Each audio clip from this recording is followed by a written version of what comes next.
il n'avait comme un traître, mentei passe comme un traître, mentei passe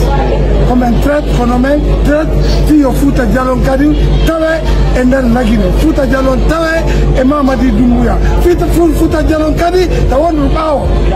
Gina ko otomo pine de Nai. Assalamu alaikum. Harami heuri kon fop la landi ko jawonte parti mo. Monsieur Ismail Balde ala défendir de Mamadi Doumbouya.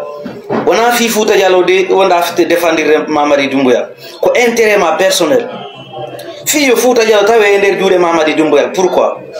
Ade ñu si tay ko ñinno gongano yibe nangi Aliou Ba ko mo Fouta Diallo Aliou Ba liberaka ibe nangi foni kemenge benno liberaka Habib Marwane watti don e hombe no kidnappado benno wadini lebbi benno hitaka taw an hida halde do dainde e sutena Mamadi Doumbouya fiyo Fouta Diallo tawe nder juude Mamadi Doumbouya lagine ko koyde nay ngalla koyngal go nayabal ko Fouta Diallo accu wolu gollum sida fala sutenu gol Mamadi Doumbouya sutenu gonga ta sutenu adeño dictateur yo inno awo be libéru foni ke menge on halata jamais fi duno milliards jelu no wi don hujjude do don darade no on sutena do Mamadi Doumbouya ko intérêt ma personnel o da soutenir Mamadi Doumbouya wona fi fous Ismail Balde wona fi fous o da soutenir Mamadi Doumbouya ko intérêt ma personnel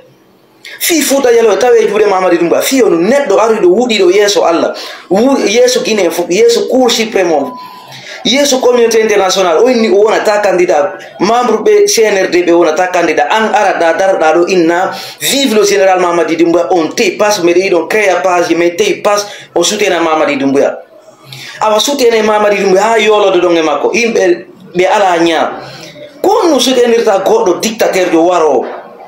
am joni da souten ne bali sheda me hi kadi goddo goto Jakaria o be himbe be ala hakkitu no ina na soutende usu falima fi detru go YFDG acce contre leñol mongol bararagol Fouta Diallo inna no soutende Mamadi Doumbouya ko felande jokkudon soutende gol Mamadi Doumbouya dum tawa kay bararagol Fouta Diallo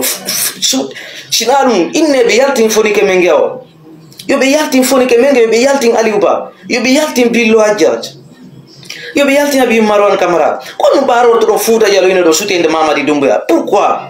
inno Fouta Diallo tawe juure mam mate Fouta Diallo ko woni don Fouta Diallo no fuddi gila mamu ngayi to wat acce soutenugol Mamadi Doumbouya e hore nde fenande ayo men tey pas awa on tewaki no on tewaki ko Allah fayo mais non si goddo balle kularu silanni ko kaba judade dula on halanama hawron kam to soutenu dictateur yo jabale e darari don barare ko buri ko mettude ko barato don ko Fouta Diallo acce bararagol Fouta Diallo inna on souteni Mamadi Doumbouya soutene Mamadi Doumbouya ay ko soutene be ko yimbe be ala nya kono waton baro Fouta Diallo ko arno don do onon ko arno don do bonni Fouta Diallo o Mamadi Doumbouya on teyaki ko Allah fayo